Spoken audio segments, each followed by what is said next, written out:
Dignity act ਦੇ ਉੱਤੇ ਆਪਾਂ ਜੇ ਆਈਏ, ਇਹ ਕਹਿੰਦੇ ਵੀ ਅਚਨਚੇਤ ਬਾਈ ਪਾਰਟੀਜ਼ਨ ਬਿੱਲ ਇੰਟਰੋਡਿਊਸ ਹੋ ਗਿਆ, ਦੋਨੋਂ ਹੀ ਪਾਰਟੀਆਂ ਨੂੰ ਪਤਾ ਨਹੀਂ ਲੱਗਾ ਇਹ ਕਿੱਧਰੋਂ ਆ ਗਏ ਦੋ ਜਾਣੀਆਂ ਜਿਨ੍ਹਾਂ ਨੇ ਬਿੱਲ ਇੰਟਰੋਡਿਊਸ ਕੀਤਾ। ਕੀ ਆ ਇਸ ਬਿੱਲ ਦੇ ਵਿੱਚ? ਇਹ ਤਾਂ ਜੀ ਸਾਨੂੰ ਵੀ ਕਲਾਇੰਟਾਂ ਨੇ ਦੱਸਿਆ, ਦੇ ਤੇਰੇ ਦੀ ਲਿੰਕ ਤੇ ਲਿੰਕ, ਫਲਾਨੀ ਵਕੀਲ ਬੋਲਦੀ ਪਈ, ਫਲਾਨਾ ਵਕੀਲ ਬੋਲਦਾ ਪਿਆ। ਮੈਂ ਕਿਹਾ ਭਰਾਵਾ ਇਹ ਰਾਤੋਂ ਰਾਤ ਕੀ ਕਰਤਾ, ਹੁਣੇ ਤਾਂ ਜੱਜ ਮੋਰੇ ਜਾ ਕੇ ਆਏ ਆ, ਹੁਣ 4 ਵਜੇ ਤੋਂ ਬਾਅਦ ਰਾਤ ਨੂੰ ਕੀ ਚੇਂਜ ਹੋ ਗਿਆ। ਤੇ ਜਨਤਾ ਵੀ ਚੱਲ ਵੀ ਧੱਕ ਦਿੰਦੀ ਅੱਗੇ ਕਿ ਪਤਾ ਨਹੀਂ ਕਿਹੜਾ ਡਿਗਨਿਟੀ ਦਾ ਹੁਣ ਮਤਲਬ ਕੀ ਹੈਗਾ ਕਿ ਇੱਜ਼ਤ। ਤੁਸੀਂ ਕੀ ਕਹਿੰਦੇ ਡਿਗਨਿਟੀ ਨੂੰ ਪੰਜਾਬੀ ਚ ਕਿੱਦਾਂ ਟਰਾਂਸਲੇਟ ਹੁੰਦਾ ਵਾ ਭਲਾ? ਡਿਗਨਿਟੀ ਹਾਂ ਇੱਜ਼ਤ ਹੀ ਆ ਵੀ ਲੋਕਾਂ ਦਾ ਸਨਮਾਨ ਕਰਨਾ, ਇੱਜ਼ਤ ਰੱਖਣੀ ਹੈ ਨਾ। ਬਿੱਲ ਦਾ ਨਾਮ ਦੇਖੋ ਡਿਗਨਿਟੀ ਐਕਟ, ਇਮੀਗ੍ਰੈਂਟਾਂ ਲਈ ਡਿਗਨਿਟੀ। ਪਹਿਲੀ ਗੱਲ ਤਾਂ ਏਦਾਂ ਆਪਾਂ ਕਿਹੜਾ ਸਮਝਦੇ ਆ ਕਿ ਸਾਡੀ ਇੱਜ਼ਤ ਕਿਸੇ ਨਾਲੋਂ ਘੱਟ ਆ, ਠੀਕ ਆ? ਤਾਂ ਸਾਨੂੰ ਕਿਹੜਾ ਕੋਈ ਡਿਗਨਿਟੀ ਐਕਟ ਉਕਟ ਦੀ ਲੋੜ ਹੈ ਨਾ। ਮੈਂ ਕਿਹਾ ਸਿੱਧੇ ਤੁਸੀਂ ਅਸਾਈਲਮ ਦਾ ਕੇਸ ਸੁਣੋ, ਤਰੀਕਾਂ ਛੇਤੀ ਦਿਓ, ਆਪਾਂ ਆਪਣੇ ਘਰ ਨੂੰ, ਤੁਸੀਂ ਆਪਣੇ ਘਰ ਨੂੰ, ਗੱਲ ਖਤਮ। ਸਾਰੇ ਖੁਸ਼, ਸਾਰੇ ਖੁਸ਼। ਸੋ ਮਰੀਆ ਸੈਲਜ਼ਾਰ, ਹੁਣ ਤੁਸੀਂ ਆਪ ਦੇਖ ਲਓ ਕਿਹੜੀ ਐਥਨੀਸਿਟੀ ਦੇ ਲੋਕ ਆ। ਮਰੀਆ ਸੈਲਜ਼ਾਰ ਇਹ ਹੈਗੀ ਰਿਪਰੈਜ਼ੈਂਟੇਟਿਵ ਫਲੋਰੀਡਾ ਦੀ, ਹਾਂਜੀ, ਰਿਪਬਲਿਕਨ। ਤੇ ਵਰੋਨਿਕਾ ਐਸਕੋਬਾਰ ਸੇਮ ਐਥਨੀਸਿਟੀ ਦੇਖ ਲਓ ਤੁਸੀਂ, ਇਹ ਹੈਗੀ ਡੈਮੋਕ੍ਰੈਟ ਟੈਕਸਸ ਦੀ ਜੀ। ਸੋ ਰਿਪਬਲਿਕਨ ਤੇ ਡੈਮੋਕ੍ਰੈਟ ਜੁੜ ਗਏ ਆ। ਕਿਹੜੇ ਵਾਲੇ ਜੁੜੇ ਆ ਹੁਣ? ਇਹਨਾਂ ਦਾ ਕੀ, ਇਹਨਾਂ ਦਾ ਪਹਿਲੀ ਗੱਲ ਤਾਂ ਇਮੀਗ੍ਰੇਸ਼ਨ ਕਨੈਕਸ਼ਨ ਹੈਗਾ ਕੀ ਇਹਨਾਂ ਨੂੰ ਇਮੀਗ੍ਰੈਂਟ ਵੋਟਾਂ ਚਾਹੀਦੀਆਂ? ਉਹ ਤੁਸੀਂ ਫੈਸਲਾ ਆਪ ਕਰ ਲਓ। ਲਾਸਟ ਨੇਮ ਤੁਹਾਡੇ ਮੂਹਰੇ ਆ। ਕਿਹੜੀ ਆਡੀਅנס ਨੂੰ ਟਾਰਗੇਟ ਕਰ ਰਹੇ ਆ? ਇਮੀਗ੍ਰੈਂਟ ਆਡੀਅנס ਨੂੰ ਟਾਰਗੇਟ ਕਰ ਰਹੇ ਆ, ਉਹ ਤੁਹਾਡੇ ਮੂਹਰੇ ਆ। ਦੋ ਜਣਿਆਂ ਨੇ ਇਹ ਰਲ ਕੇ ਬਿੱਲ ਪਾਸ ਕੀਤਾ, ਕੋਈ ਏਦਾਂ ਨਹੀਂ ਕਿ ਸਾਰੀ ਸੈਨੇਟ ਤੇ ਹਾਊਸ ਨੇ ਮਿਲ ਕੇ ਰਲ ਕੇ ਪ੍ਰਸਤਾਵ ਬਣਾਇਆ ਆ ਹੋਇਆ। ਦੋ ਜਣੇ ਤਾਂ ਕੀ, ਉਹ ਤਾਂ ਏਦਾਂ ਕਿ ਜੇ 400 ਜਾਣੇ ਜਮਾਤ ਚ ਮੈਂ ਤਾਂ ਰਾਜ ਕਰਨ ਕਹਿਣਗੇ ਏਦਾਂ ਲੋਕਾਂ ਦੇ ਬਾਰੇ ਏਦਾਂ ਕਰਨਾ, ਆਪਾਂ ਰਲ ਜਾਂਦੇ ਆਪਸ ਚ। ਸਾਡੇ ਆਪਸ ਚ ਰਲਣਾ ਕੀ ਹੁੰਦਾ? ਜਿਹੜਾ ਬਾਕੀ ਦੀ ਪੋਲਿਟਿਕਸ ਤਾਂ ਉੱਥੇ ਦੀ ਉੱਥੇ ਆ, ਹਰੇਕ ਬੰਦੇ ਨੇ ਆਪਣੀ ਵੋਟ ਜਿਹੜੀ ਉਹ ਦੇਖਣੀ ਹੈ, ਰਾਈਟ ਜੀ। ਸੋ ਇਹਨਾਂ ਦਾ ਕੀ ਹੁੰਦਾ ਕਿ ਇਹਨਾਂ ਨੇ ਜਿੱਤਣੀਆਂ ਇਲੈਕਸ਼ਨ, ਤੇ ਇਹਨਾਂ ਨੇ ਆਪਣੀ ਇਲੈਕਸ਼ਨ ਜਿੱਤਣ ਲਈ ਕੀ ਹੈਗਾ ਕਿ ਇਹ ਕਹਿਣਾ ਚਾਹੁੰਦੇ ਕਿ ਆਪਾਂ ਏਦਾਂ ਕੀਤਾ ਸੀ। ਹੁਣ ਕੀ ਹੁੰਦਾ ਕਿ ਜਿੱਦਾਂ ਹੁਣ ਟਰੰਪ ਨੇ ਕਿਹਾ ਸੀ, ਕਹਿੰਦਾ ਨੋ ਪਬਲਿਸਿਟੀ ਇਜ਼ ਬੈਡ ਪਬਲਿਸਿਟੀ, ਹੈ ਨਾ? ਕਿ ਮਤਲਬ ਕਿ ਜਿੱਦਾਂ ਦੀ ਮਰਜ਼ੀ ਪਬਲਿਸਿਟੀ ਹੋਵੇ, ਜੇ ਲੋਕੀ ਬਾਈਡਨ ਕਰਦੇ ਨੇ, ਬਾਈਡਨ ਮਾੜਾ, ਜਿੰਨੀ ਵਾਰੀ ਉਹਦਾ ਨਾਂ ਜ਼ਿਆਦਾ ਤੋਂ ਜ਼ਿਆਦਾ ਲਿਆ ਜਾਊਗਾ, ਇਹਨਾਂ ਦੇ ਆંકੜੇ ਆ ਕਿ ਲੋਕਾਂ ਦੇ ਦਿਮਾਗ 'ਚ ਉਹ ਰਹੂਗਾ ਕਿ ਬਾਈਡਨ ਨਾਮ ਦਾ ਕੋਈ ਬੰਦਾ ਹੈਗਾ, ਟਰੰਪ ਨਾਮ ਦਾ ਕੋਈ ਜਿਹੜਾ ਬੰਦਾ ਉਹ ਹੈਗਾ। ਸੋ ਪਬਲਿਸਿਟੀ ਭਾਵੇਂ ਜਿੱਦਾਂ ਦੀ ਮਰਜ਼ੀ ਹੋਵੇ, ਜਿਹੜੇ ਮਰਜ਼ੀ ਮੀਡੀਅਮ ਤੋਂ ਆਈ ਹੋਵੇ, ਉਹ ਤੁਹਾਡੇ ਲਈ ਗੁੱਡ ਪਬਲਿਸਿਟੀ ਆ। ਸੋ ਹੁਣ ਇਹਨਾਂ ਨੇ ਕੀ ਕੀਤਾ ਕਿ ਇਹਨਾਂ ਨੂੰ ਵੀ ਪਤਾ ਕਿ ਇਹ ਬਿੱਲ ਬੁੱਲ ਕੋਈ ਪਾਸ ਨਹੀਂ ਹੋਣਾ। ਇਹਨਾਂ ਨੇ ਇਹ ਬਿੱਲ ਜਿਹੜਾ ਉਹ ਪੇਸ਼ ਕੀਤਾ। ਜਿਹੜੇ ਅੱਗੇ ਉਹਨੂੰ ਸ਼ੇਅਰ ਕਰਨ ਵਾਲੇ ਆ, ਉੱਤੇ ਸੈਗਮੈਂਟ ਬਣਾਉਣ ਵਾਲੇ, ਉਹਨਾਂ ਨੇ ਵੀ ਕਿ ਏਦਾਂ ਹੋ ਜਾਣਾ, ਓਦਾਂ ਹੋ ਜਾਣਾ। ਤੇ ਕਹਿੰਦੇ ਕਹਾਉਂਦੇ ਵਕੀਲ ਵੀ ਸੈਗਮੈਂਟ ਬਣਾ ਦਿੰਦੇ ਆ, ਉਹਨਾਂ ਨੂੰ ਵੀ ਪਤਾ ਕਿ ਕੋਈ ਚਾਂਸ ਨਹੀਂ ਹੈਗਾ ਇਹਦਾ। ਤੇ ਉਹ ਵੀ ਸਿਰਫ ਸਨਸਨੀ ਆਪਣੇ ਵੱਲ ਅਟੈਂਸ਼ਨ ਲਾਉਣ ਲਈ ਸਾਰਾ, ਕਿ ਲੋਕੀ ਟੈਂਪਰੇਰੀ ਉਹਨਾਂ ਨੂੰ ਨਿਊਜ਼ ਕੋਈ ਰੈਲੀਵੈਂਸ ਬਣੀ ਰਵੇ, ਕਿ ਜਿੱਦਾਂ ਫੌਕਸ ਨਿਊਜ਼, CNN ਨਿਊਜ਼ ਕਰਦੇ ਕਿ ਥੋੜੀ ਬੌਮਸ਼ੈਲ ਆਈਟਮ ਜੀ ਹੋਵੇ, ਭੜਕੀਲੀ ਜੀ ਟੈਗ ਲਾਈਨ ਹੋਵੇ, ਉਹ ਚੀਜ਼ ਜਿਹੜੀ ਜ਼ਿਆਦਾ ਹੁਣ ਹੋ ਰਹੀ ਆ। ਤੇ ਇਹ ਜਿਹੜਾ ਬਿੱਲ ਆ ਬੇਸਿਕਲੀ ਇਹਦੀ ਕਨਕਲੂਜਨ ਕੀ ਹੈਗਾ ਕਿ ਇਹ ਦੋ ਜਣਿਆਂ ਨੇ, ਇੱਕ ਡੈਮੋਕ੍ਰੈਟ ਤੇ ਇੱਕ ਰਿਪਬਲਿਕਨ ਨੇ ਆਪਸ 'ਚ ਡਿਸਾਈਡ ਕੀਤਾ ਕਿ ਆਪਾਂ ਇਮੀਗ੍ਰੇਸ਼ਨ ਦੇ ਮੁੱਦੇ ਤੇ ਜਿਹੜੇ ਬਿੱਲ ਇਹ ਜਿਹੜੇ ਪੇਸ਼ ਕਰੀਏ। ਨਾਮ ਇਹਦਾ ਬੜਾ ਸੋਚ ਸਮਝ ਕੇ ਜਿਹੜਾ ਡਿਗਨਿਟੀ ਐਕਟ ਰੱਖਿਆ। ਇਹ ਐਕਚੁਅਲੀ ਹੁਣ ਤੁਹਾਨੂੰ ਦੱਸੀਏ ਕਿ ਜਿਹੜਾ ਇਹ ਐਕਟ ਨਾ, ਇਹ ਕੋਈ ਨਵਾਂ ਨਹੀਂ ਹੈਗਾ, ਇਹ ਕੋਈ ਨਵਾਂ ਬੰਬ ਨਹੀਂ ਸੁੱਟਿਆ। ਇਹਦੀ ਤੁਸੀਂ ਹਿਸਟਰੀ ਦੇਖੋ, ਜਿਹੜੀ ਇਹ ਮਰੀਆ ਸੈਲਜ਼ਾਰ ਆ, ਇਹਨੇ 2021 ਦੇ ਵਿੱਚ ਵੀ, ਜਦੋਂ ਕਾਂਗਰਸ 'ਚ ਉਹਦਾ ਪਹਿਲਾ ਹੀ ਸਾਲ ਸੀਗਾ, ਆਈ ਸੀਗੀ, ਉਦੋਂ ਵੀ ਇਹਨੇ ਜਿਹੜਾ 2021 ਦੇ ਵਿੱਚ ਵੀ ਡਿਗਨਿਟੀ ਐਕਟ ਜਿਹੜਾ ਸੀਗਾ ਪਾਸ ਕੀਤਾ ਸੀਗਾ। ਉਦੋਂ ਤਾਂ ਕਿਸੇ ਨੇ ਡਿਸਕਸ਼ਨ ਕੀਤੀ ਨਹੀਂ ਕਿ ਕੀ ਹੋਇਆ, ਕਿੱਦਾਂ ਹੋਇਆ। ਹੁਣ ਮੈਂ ਕਿਹਾ ਜਿਹੜੀ ਚੀਜ਼ ਪੁਰਾਣੀ ਆ ਉਹਨੂੰ ਦੁਬਾਰਾ ਰਿਵਾਈਵ ਕੀਤਾ ਗਿਆ। ਹੁਣ ਇੱਕਦਮ ਹੀ ਕਿੱਥੋਂ? ਪਹਿਲੀ ਗੱਲ ਤਾਂ ਇਹ ਆ ਗਿਆ ਇਲੈਕਸ਼ਨ ਦਾ ਟਾਈਮ ਆ, ਸੋ ਟਾਈਮ ਉਹੀ ਆ ਗਿਆ ਕਿ ਹਰੇਕ ਬੰਦਾ ਆਪਣੀਆਂ ਰੋਟੀਆਂ ਸਿੱਕੂਗਾ। ਤਾਂ ਇਹ ਜਿਹੜਾ ਹੁਣ ਨਾ ਸੁਣਨਾ ਪੂਰਾ ਕੀ ਚੀਜ਼ ਹੈਗੀ ਆ।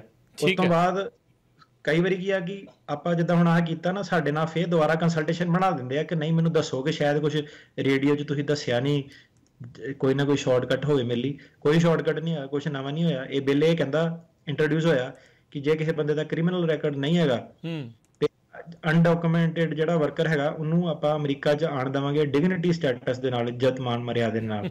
ਏਦਾਂ ਕਦੀ ਵੀ ਨਹੀਂ ਹੋਇਆ, ਨਾ ਹੀ ਕਦੀ ਹੋਣਾ ਵਾ। ਧੱਕੇ ਪੈਣੇ ਆ ਤੁਹਾਨੂੰ ਸਾਰਿਆਂ ਨੂੰ ਬਾਰਡਰ ਤੇ ਹਰ ਕਿਤੇ। ਤੇ ਇਹ ਕਹਿੰਦੇ ਕਿ ਆਪਾਂ ਤੁਹਾਨੂੰ ਕਿਤੇ ਵੀ ਕੰਮ ਕਰਨ ਦੀ ਪਰਮਿਸ਼ਨ ਦੇਵਾਂਗੇ, ਕਿਤੇ ਵੀ ਟਰੈਵਲ ਕਰਨ ਦੀ ਪਰਮਿਸ਼ਨ ਦੇਵਾਂਗੇ, ਇਨਕਲੂਡਿੰਗ ਬਾਹਰ ਵੀ ਤੁਸੀਂ ਟਰੈਵਲ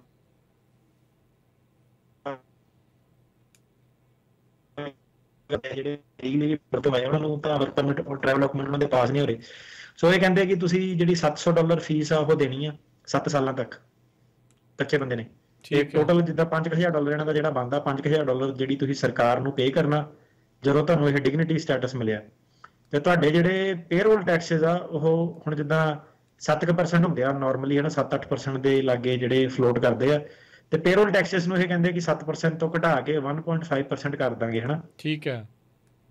ਤੇ ਇਹਦੇ ਵਿੱਚ ਕਿਉਂਕਿ ਜਿਹੜੇ ਤੁਸੀਂ ਯੂਐਸ ਦੇ ਪ੍ਰੋਗਰਾਮ ਆ ਤੁਹਾਡੇ ਹੈਲਥ ਕੇਅਰ ਸਾਰੇ, ਉਹ ਤੁਸੀਂ ਐਲੀਜੀਬਲ ਨਹੀਂ ਹੈਗੇ, ਤਾਂ ਕਰਕੇ ਜਿਹੜਾ ਉਹਨਾਂ ਨੂੰ ਟੈਕਸ ਦਾ ਰਿਬੇਟ ਦੇ ਰਹੇ ਆ 7 ਤੋਂ 1.5% ਕਰ ਰਹੇ ਆ। ਤੇ ਇੱਕ ਤੇ ਆ ਕਿ ਤੁਸੀਂ ਆਪਣੀ ਹੈਲਥ ਕੇਅਰ ਲਈ ਆਪ ਰਿਸਪੌਂਸਿਬਲ ਆ, ਤੁਹਾਨੂੰ ਜਿਹੜੇ ਪਬਲਿਕ ਬੈਨੀਫਿਟ ਵਗੈਰਾ ਉਹ ਕੋਈ ਨਹੀਂ ਦਿੱਤੇ ਜਾਊਗੇ। ਸੋ $700 ਨੇ ਕਿਹਾ ਹਰ ਸਾਲ ਤੁਸੀਂ ਦੇਣਾ 7 ਸਾਲਾਂ ਲਈ, ਤੇ ਉਹ ਜਿਹੜਾ ਹੈਗਾ ਤੁਹਾਨੂੰ ਫਿਰ ਸਿਟੀਜ਼ਨ ਦੇ ਵੱਲ ਪਾਥਵੇ ਉਹਦੇ ਵੱਲ ਲੈ ਜਾਊਗਾ। ਹੁਣ ਇਹ ਕੀ ਕਹਿੰਦੇ ਆ ਕਿ ਇਹਦੇ ਬਿੱਲ, ਉਹਨਾਂ ਨੇ ਆਪਣੀ ਧਾਰਨਾ ਕੱਢੀ ਆ ਕਿ ਇਹ 10-20 ਮਿਲੀਅਨ ਲੋਕੀ ਕੱਚੇ ਇੱਥੇ ਹੈਗੇ ਆ, ਸਾਰੇ ਜਾਣੇ $700 ਦੇਊਗੇ। ਮੰਨ ਲਓ ਜੇ ਤੁਸੀਂ $1000 ਦੇ ਹਿਸਾਬ ਨਾਲ ਵੀ ਔਨ ਐਵਰੇਜ ਲਓ, $5000 ਕਹਿੰਦੇ ਟੋਟਲ ਉਹਨਾਂ ਨੂੰ ਦੇਣਾ ਪੈਣਾ। ਤੇ ਇਹ ਕਹਿੰਦੇ ਕਿ ਜਿਹੜੀ ਇਹ ਪੈਸੇ ਇਕੱਠੇ ਹੋਣੇ ਆ, ਬਿਲੀਅਨਸ ਆਫ ਡਾਲਰ, ਇਹ ਕਹਿੰਦੇ ਇਕੱਠੇ ਹੋ ਜਾਣਾ ਸਾਡੇ ਕੋਲ ਇਦਾਂ ਕਰਕੇ। ਤੇ ਇਹ ਜਿਹੜੇ ਬਿਲੀਅਨ ਆਫ ਡਾਲਰ ਆ ਇਹ ਬਾਰਡਰ ਸਿਕਿਉਰਿਟੀ ਦੇ ਉੱਤੇ ਆਪਾਂ ਲਾਣਾ। ਤੇ ਜਿਹੜਾ 1.5% ਟੈਕਸ ਜਿਹੜਾ ਹੈਗਾ ਇਹ ਵਰਕਰ ਜਿਹੜੀ ਟ੍ਰੇਨਿੰਗ ਹੋਣੀ ਹੈ, ਜਿਹੜੇ ਬਾਰਡਰ ਸਿਕਿਉਰਿਟੀ ਤੇ ਵਰਕ ਫੋਰਸ ਲੱਗਣੀ ਹੈ, ਉਹਨਾਂ ਦੇ ਵੱਲ ਜਾਊਗਾ। ਤੇ ਤਾਂ ਇਹਨਾਂ ਦਾ ਪ੍ਰਸਤਾਵ ਇਹ ਆ। ਹੁਣ ਤੁਸੀਂ ਆਪ ਦੇਖੋ, ਮੈਨੂੰ ਤਾਂ ਇਹਦੇ 'ਚ ਕੋਈ ਸੈਂਸ ਨਹੀਂ ਲੱਗਦੀ ਵਾਲੇ ਬਿੱਲ 'ਚ ਕਿ ਬਾਰਡਰ ਸਿਕਿਉਰਿਟੀ ਕਹਿੰਦੇ ਟਾਈਟ ਕਰ ਦੇਣੀ ਆ, ਬਾਕੀ ਜਿਹੜਾ 1.5% ਲਾਣਾ ਉਹਨਾਂ ਜਿਹੜੇ EMPLOYEE ਆ, ਵਰਕਰ ਆ, ਉਹਨਾਂ ਦੀ ਟ੍ਰੇਨਿੰਗ ਹੋ ਜਾਣੀ ਆ। ਤੇ ਉਹਨਾਂ ਨੇ ਕਮੈਂਟ ਆਪਣੇ ਵੱਲੋਂ ਮਾਰਿਆ ਕਿ ਇਹਦੇ ਕਰਕੇ ਅਸੀਂ ਅਮਰੀਕਨ ਪੋਪੂਲੇਸ਼ਨ ਨੂੰ ਇਹ ਦੱਸਣਾ ਚਾਹੁੰਦੇ ਆ ਕਿ ਜਿਹੜੇ ਅਨਡਾਕੂਮੈਂਟਡ ਵਰਕਰ ਆ ਉਹ ਅਮਰੀਕਨ ਲੋਕਾਂ ਤੋਂ ਖੋਹ ਨਹੀਂ ਰਹੇ, ਸਟੀਲ ਨਹੀਂ ਕਰ ਰਹੇ ਹੈਗੇ, ਉਹ ਕੰਟਰੀਬਿਊਟ ਕਰ ਰਹੇ ਹੈਗੇ ਆ। ਪਹਿਲੀ ਗੱਲ ਤਾਂ ਜੇ ਕੰਟਰੀਬਿਊਟ ਕਰ ਰਹੇ ਆ, ਜੇ ਸਾਰੇ ਬੰਦੇ 7% ਦੇ ਰਹੇ ਆ ਤਾਂ 7% ਦੇਣ ਤੋਂ ਇਮੀਗ੍ਰੈਂਟਾਂ ਨੂੰ ਤਾਂ ਕੋਈ ਪ੍ਰੋਬਲਮ ਹੀ ਨਹੀਂ ਹੈਗੀ। ਉਹ ਤਾਂ ਤੁਹਾਨੂੰ ਕਹਿ ਨਹੀਂ ਦੇ ਕਿ ਸਾਨੂੰ ਸਾਡਾ ਟੈਕਸ ਘਟਾਓ, ਸਾਨੂੰ 1.5% ਕਰੋ। ਉਹ ਤਾਂ ਕਹਿੰਦੇ ਪਾਸਵੇ ਦਿਓ, ਉਹ ਇਹ ਕਹਿ ਰਹੇ ਮੇਰੀ 36 ਤਰੀਕ ਦਿਓ, ਸਿਸਟਮ ਨੂੰ ਉਹ ਕਰੋ। ਤੇ ਇਹ ਹੁਣ ਆਪਣੇ ਪਤਾ ਨਹੀਂ ਕਿੱਧਰਲੇ ਪਾਸੇ ਨੂੰ ਕਿ ਵੈਲਫੇਅਰ ਸਟੇਟ ਵੱਲ ਨੂੰ ਕਿ 1.5% ਕਰ ਗਿਆ। ਹੁਣ ਮਤਲਬ ਮੋਸਟਲੀ ਇਹਨਾਂ ਦਾ ਏਜੰਡਾ ਕੀ ਹੁੰਦਾ ਇਲੈਕਸ਼ਨ ਤੋਂ ਪਹਿਲਾਂ, ਕਿ ਇਹਨਾਂ ਨੂੰ ਇਦਾਂ ਦੱਸਿਆ ਕਿ ਆਪਾਂ ਇਮੀਗ੍ਰੇਸ਼ਨ ਨੂੰ ਐਕਸਪੈਂਡ ਕਰ ਦੇਣਾ, ਤੇ ਆਪਾਂ ਜਿਹੜੇ ਤੁਹਾਡੇ ਟੈਕਸ ਆ ਉਹ ਘਟਾ ਦੇਣੇ ਆ, ਤੇ ਆਪਾਂ ਜਿਹੜੇ ਤੁਹਾਡੇ ਬੈਨੀਫਿਟਸ ਆ ਉਹ ਵਧਾ ਦੇਣੇ ਆ, ਹਨਾ। ਕੈਲੀਫੋਰਨੀਆ 'ਚ ਜਿੱਦਾਂ ਗੱਲ ਆਈ ਸੀ, ਉਹ ਕਹਿੰਦੇ ਜਿਹੜੇ ਪੁਰਾਣੇ ਸਲੇਵ ਓਨਰ ਦੇ ਡਿਸੈਂਡੈਂਟ ਹੈਗੇ ਉਹਨੂੰ ਪਤਾ ਨਹੀਂ ਕਿੰਨਾ $1.5 ਮਿਲੀਅਨ ਦੇਣਾ, ਹਨਾ। ਕੈਲੀਫੋਰਨੀਆ ਮੈਂ $1.5 ਮਿਲੀਅਨ ਦੇਣਾ। ਬਿੱਲ ਕੌਣ ਦਊਗਾ? ਬਿੱਲ ਕਹਿੰਦੇ ਜਿਹੜੇ ਲੋਕੀ ਪੈਸੇ ਬਣਾ ਰਹੇ ਆ ਉਹਨਾਂ ਦੇ ਟੈਕਸ ਇਨਕਰੀਜ਼ ਕਰੋ, ਹਨਾ। ਮੈਂ ਕਿਹਾ ਬਾਕੀ ਸਾਰੇ ਵੈਲਫੇਅਰ ਕਰੀ ਜਾਣ, ਜਿਹੜਾ ਵਿਚਾਰਾ ਕੰਮ ਕਰਨ ਵਾਲਾ ਉਹਨੂੰ ਤੁਸੀਂ ਟੰਗ ਦੋਗੇ, ਉਹਨੂੰ ਹੁਣ 1.5 ਮਿਲੀਅਨ ਕਹਿੰਦਾ ਉਹਨੂੰ ਦੇਣਾ। ਤੇ ਰੈਜ਼ੀਡੈਂਸੀ ਪਤਾ ਨਹੀਂ ਕਿੰਨੀ ਮੰਗੀ ਹੈ ਕਿ 6 ਮਹੀਨੇ ਕੈਲੀਫੋਰਨੀਆ 'ਚ ਰੈਜ਼ੀਡੈਂਸ ਹੋਣਾ ਚਾਹੀਦਾ ਵਾ, ਜੋ ਵੀ ਉਹਨਾਂ ਦਾ ਹਿਸਾਬ ਕਿਤਾਬ ਹੈਗਾ। ਤੇ ਪਹਿਲਾਂ ਇਹਦਾ ਦੇਖ ਲਓ ਕਿੰਨੀ ਕੁ ਸਲੇਵਰੀ ਹੁੰਦੀ ਸੀਗੀ, ਕਿੱਥੇ ਉਹਦੀ ਹਿਸਟਰੀ ਆ, ਕੈਲੀਫੋਰਨੀਆ ਐਕਵਾਇਰ ਕਦੋਂ ਕੀਤਾ, ਐਕਸਪੈਂਸ਼ਨ ਕਦੋਂ ਹੋਈ ਵੈਸਟਵਰਡ।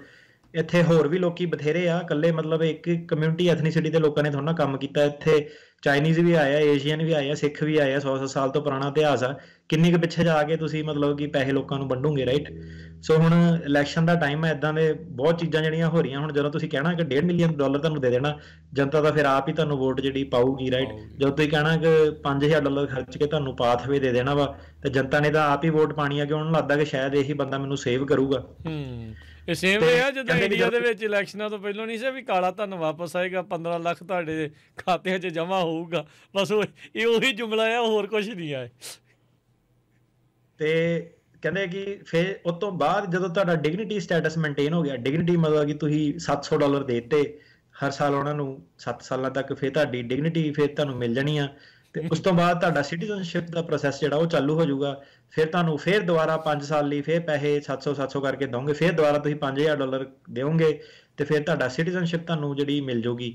ਤੇ ਇੱਕ ਕਲੌਜ਼ ਇਹਨਾਂ ਨੇ ਰੱਖੀ ਆ ਕਿ ਆਪਾਂ ਇੱਕ ਦਫ਼ਤਰ ਬਣਾ ਦੇਣਾ, ਉਹਨੂੰ ਆਪਾਂ ਨਾਂ ਰੱਖਣਾ ਗਵਰਨਮੈਂਟ ਅਕਾਊਂਟੇਬਿਲਿਟੀ ਆਫਿਸ। ਇਹ ਜਿਹੜਾ ਗਵਰਨਮੈਂਟ ਪਰ ਸਿਟੀਜ਼ਨ ਤੁਹਾਨੂੰ ਦੇਣੀ ਆਪਾਂ ਉਦੋਂ ਹੀ ਆ ਜਦੋਂ ਜਿਹੜਾ ਗਵਰਨਮੈਂਟ ਅਕਾਊਂਟੇਬਿਲਿਟੀ ਆਫਿਸ ਆ ਉਹ ਸਾਰੇ ਜਾਣੇ ਆਪਸ 'ਚ ਸਲਾਹ ਕਰਕੇ ਇਹ ਡਿਕਲੇਅਰ ਕਰੂਗੇ ਕਿ ਜਿਹੜਾ ਬਾਰਡਰ ਆ ਉਹ 1 ਸਾਲ ਤੋਂ ਵੱਧ ਸਿਕਿਉਰ ਹੋ ਗਿਆ। ਮਤਲਬ ਕਿ ਜਦੋਂ ਉਹਨਾਂ ਦਾ ਐਲਾਨ ਹੋਊਗਾ ਕਿ ਹੁਣ ਬਾਰਡਰ ਤੇ ਕੋਈ ਖਤਰਾ ਨਹੀਂ, ਹੁਣ ਸਾਰਾ ਸਿਕਿਉਰ ਹੋ ਗਿਆ, ਇੱਥੇ ਰੱਖ ਕੁੰਡੀ ਫਸਾ ਲਈ ਉਹਨਾਂ ਨੇ। ਇਹ ਬਾਰਡਰ ਕਿਹੜਾ ਵਾਲਾ ਸਿਕਿਉਰ ਹੋਣਾ ਮੈਨੂੰ ਦੱਸੋ ਜੀ। ਕੈਨੇਡਾ ਵਾਲਾ ਕਿ ਬੰਦੇ ਨੂੰ ਸਿਟੀਜ਼ਨ ਕਿਹੜੇ ਵਾਲਾ? ਮੈਂ ਕਿਹਾ ਜੇ ਸਿਟੀਜ਼ਨਸ਼ਿਪ ਏਦਾਂ ਵੰਡਣ ਲੱਪੇ, ਡਿਗਨਿਟੀ ਦੇਣ ਲੱਪੇ, ਜੇ ਅੱਜ 10 ਮਿਲੀਅਨ ਆ ਕੱਲ ਨੂੰ 50 ਮਿਲੀਅਨ, ਫਿਰ ਮੈਂ ਕੱਲ ਨੂੰ ਤਾਂ ਸਾਰਾ ਇੰਡੀਆ ਹੀ ਆ ਜਾਊਗਾ। ਡਿਗਨਿਟੀ ਵਾਲਾ ਬਾਰਡਰ ਕਿੱਦਾਂ ਕਦੋਂ ਸਿਕਿਉਰ ਹੋਣਾ, ਕਿੱਦਾਂ ਸਿਕਿਉਰ ਹੋਣਾ? ਕੋਈ ਡੈਡਲਾਈਨ ਰੱਖੀ ਉਹਦੀ? ਤੁਸੀਂ ਸਿੱਧੇ ਓਪਨ ਐਂਡਡ ਛੱਡਿਆ ਪਿਆ ਕਿ 7 ਸਾਲ ਪੈਸੇ ਦਿਓ। ਕਦੋਂ ਲੋਕਾਂ ਨੇ ਪੈਸੇ ਦੇਣੇ ਸ਼ੁਰੂ ਕਰਨੇ ਆ, ਕਦੋਂ ਉਹਨਾਂ ਦਾ ਉਹ ਸ਼ੁਰੂ ਹੋਣਾ? ਸੋ ਇਹਨਾਂ ਦੇ ਹਿਸਾਬ ਨਾਲ ਵੀ ਜੇ ਚੱਲੀਏ 7 ਸਾਲ ਤੇ 5 ਸਾਲ 12 ਸਾਲ ਦੀ ਗੇਮ ਹੋ ਗਈ ਆਹ। ਤੇ ਉਸ ਤੋਂ ਬਾਅਦ ਕਹਿੰਦੇ ਕਿ ਜਿਹੜਾ ਗਵਰਨਮੈਂਟ ਅਕਾਊਂਟੇਬਿਲਿਟੀ ਆਫਿਸ ਆ ਉਹ ਡਿਸਾਈਡ ਕਰੂਗਾ ਜਦੋਂ ਸਾਨੂੰ ਦੱਸੂਗਾ ਕਿ ਹੁਣ 1 ਸਾਲ ਹੋ ਗਿਆ, ਬਾਰਡਰ ਹੁਣ ਪੂਰਾ ਸਿਕਿਉਰ ਆ, ਫਿਰ ਆਪਾਂ ਜਿਹੜੀ ਸਿਟੀਜ਼ਨਸ਼ਿਪ ਆ ਉਹ ਵੰਡਣੀ ਸ਼ੁਰੂ ਕਰਨੀ ਆ। ਤੇ ਇਹਦੇ ਨਾਲ ਜਿਹੜਾ ਅਮਰੀਕੀ ਪੋਪੂਲੇਸ਼ਨ ਨੂੰ ਇਹ ਲੱਗੂਗਾ ਕਿ ਜਿਹੜੇ ਇਮੀਗ੍ਰੈਂਟ ਆ ਉਹ ਬਰਡਨ ਨਹੀਂ ਹੈਗੇ, ਆਪਣੇ ਪੈਸੇ ਆਪ ਖਰਚ ਰਹੇ, ਆਪਣੀ ਹੈਲਥ ਕੇਅਰ ਜਿਹੜੀ ਉਹ ਆਪ ਦੇ ਰਹੇ ਆ।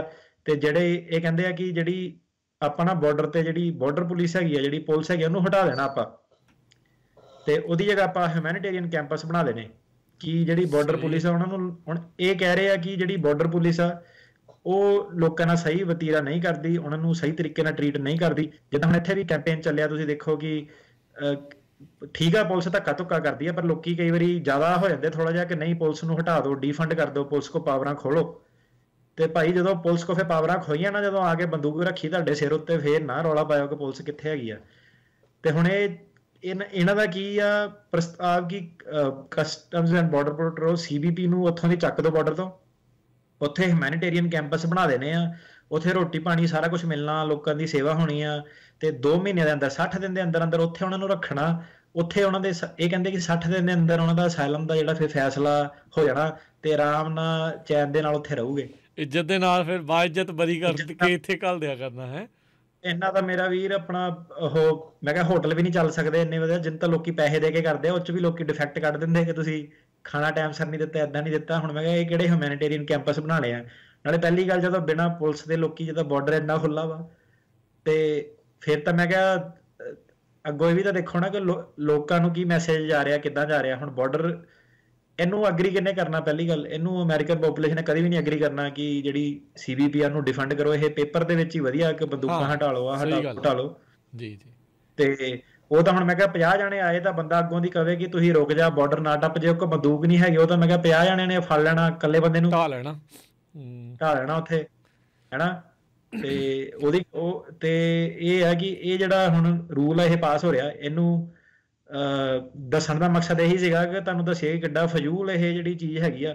ਇਹਦੇ ਉੱਤੇ ਆਪਣੀ ਜਿਹੜੇ ਦਿਨ ਰਾਤ ਨਾ ਗਵਾਇਓ, ਇਹਦਾ ਕੋਈ ਪਾਸ ਪੂਸ ਹੋਣ ਦਾ ਸਕੋਪ ਨਹੀਂ ਹੈਗਾ, ਤੇ ਇਹ ਕਦੀ ਵੀ ਜਿਹੜਾ ਪਾਸ ਨਹੀਂ ਹੋਣਾ ਮੇਰੇ ਹਿਸਾਬ ਨਾਲ ਜੀ। ਸੋ ਇਹ ਇੱਕ ਵਾਰੀ ਫੇਰ ਗੱਲਬਾਤ ਦੇ ਵਿੱਚ ਇੱਕ ਵਾਰੀ ਫੇਰ ਦੱਸਦੇ ਜਾਈਏ, ਇਹ ਪ੍ਰਪੋਜ਼ਲ ਆ, ਇਹ 2 ਬੀਬੀਆਂ ਜਿਹੜੀਆਂ ਕਾਂਗਰਸ ਵੂਮਨ ਆ, ਉਹਨਾਂ ਨੇ ਮਿਲ ਕੇ, ਇੱਕ ਰਿਪਬਲਿਕਨ ਇੱਕ ਡੈਮੋਕ੍ਰੇਟ ਆ, ਦੋਨੋਂ ਹੀ ਲਟੀਨਾ ਡਿਸੈਂਟ ਦੀਆਂ ਆ, ਤੇ ਉਹਨਾਂ ਨੇ ਇਹ ਪ੍ਰਪੋਜ਼ ਜਿਹੜਾ ਡਿਗਨਿਟੀ ਐਕਟ ਜਿਹੜਾ ਉਹ ਪ੍ਰਪੋਜ਼ ਕੀਤਾ, ਜਿਸ ਦੇ ਵਿੱਚ ਤਕਰੀਬਨ 12 ਸਾਲ ਦੇ ਵਿੱਚ ਤੁਸੀਂ $10,000 ਦਿਓ, ਤੇ ਫਿਰ ਕਹਿੰਦੇ ਵੀ ਤੁਹਾਡੀ ਪਾਥਵੇ ਟੂ ਸਿਟੀਜ਼ਨਸ਼ਿਪ ਅਸੀਂ ਜਿਹੜੀ ਉਹ ਬਣਾਵਾਂਗੇ। ਤੇ ਉੱਦਾਂ ਤਾਂ ਮਾੜੀ ਨਹੀਂ ਹੈ, ਸੁਣਨ ਨੂੰ ਤਾਂ ਬਹੁਤ ਵਧੀਆ ਚੀਜ਼ ਜਿਹੜੀ ਉਹ ਲੱਗਦੀ ਆ। ਫਿਰ ਗਵਰਨਮੈਂਟ ਅਕਾਊਂਟੇਬਿਲਿਟੀ ਆਫਿਸ ਜਿਹੜਾ ਆਲਰੇਡੀ ਚੱਲਦਾ ਆ, ਉਹ ਆਖੂਗਾ ਹਾਂ ਜੀ ਸਾਲ ਹੋ ਗਿਆ, ਹੁਣ ਬਾਰਡਰ ਆਪਣਾ ਪੂਰਾ ਸਿਕਿਉਰ ਆ, ਪੁਲਿਸ ਅਸੀਂ ਉੱਥੋਂ ਚੱਕਤੀ ਆ, ਉੱਥੇ ਹੋਸਟਲ ਆਪਾਂ ਬਣਾਤੇ ਆ, ਤੇ ਉਹਦੇ ਕਰਕੇ ਆ। ਜੇ ਹੋ ਜਾਵੇ ਤਾਂ ਮਾੜਾ ਨਹੀਂ, plan sounds too good to be true, ਪਰ ਪਾਸ ਹੋਣ ਦੇ ਚਾਂਸਿਸ ਉਸਦੇ ਕਾਫੀ ਘੱਟ ਲੱਗਦੇ ਆ। ਕਿਸੇ ਨੇ ਕਮੈਂਟ ਪਾਇਆ ਟਿਕਟੌਕ ਤੇ, ਕਹਿੰਦਾ ਭਾਜੀ ਇਹ ਇੱਜ਼ਤ ਤੇ ਜਵਾਈ ਦੀ ਨਹੀਂ ਹੁੰਦੀ। ਸਹੀ ਗੱਲ ਆ, ਸਾਰੇ ਕਿ ਜਵਾਈ ਦੀ ਨਹੀਂ ਇੰਨੀ ਇੱਜ਼ਤ ਜਿੰਨੀ ਇਹਨਾਂ ਨੇ ਸਾਰਿਆਂ ਦੀ ਜਿਹੜੀ ਇਹ ਕਰਨੀ ਹੈ। ਨਹੀਂ, ਸੋ ਟਰੂ, ਸਹੀ ਗੱਲ ਆ।